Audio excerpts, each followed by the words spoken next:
ආයුබෝවන්. ඉතාලියේ නාපොලි නගරයේ වසන අපේ ශ්‍රී ලාංකිකයින්ගේ විශේෂ අවධානය පිණිසයි මේ වැදගත් පුවත.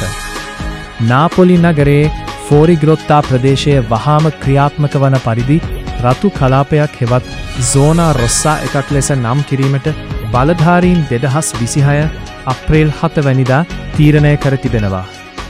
සෝනා රොස්සා කිව්ව ගමන් ඔබ බියවිය යුතු නැහැ. මෙය කිසිසේත්ම සෞඛ්‍යමය හෝ වසංගත තත්ත්වයක් නොවැයි.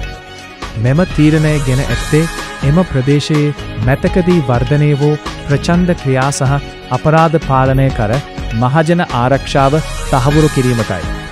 මෙහිදී විශේෂයෙන්ම ආරක්ෂක අංශවල මුර සංචාර සහ සෝදිසි කිරීම් දැඩි කෙරෙනවා.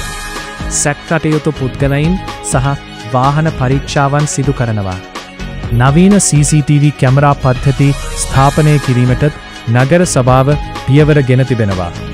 ඔබ ෆෝරිග්‍රොත්තා ප්‍රදේශයේ පදිංචි හෝ රැකියාවට යන අයෙක් නම් ඔබගේ අනන්‍යතා පත්‍රවන කාර්ටා ඩීඩෙන්ටිතා හෝ පර්මෙස්සෝ ඩි සොජෝර්නෝ නිතරම ළඟ තබා ගැනීමට මතක තබා ගන්න.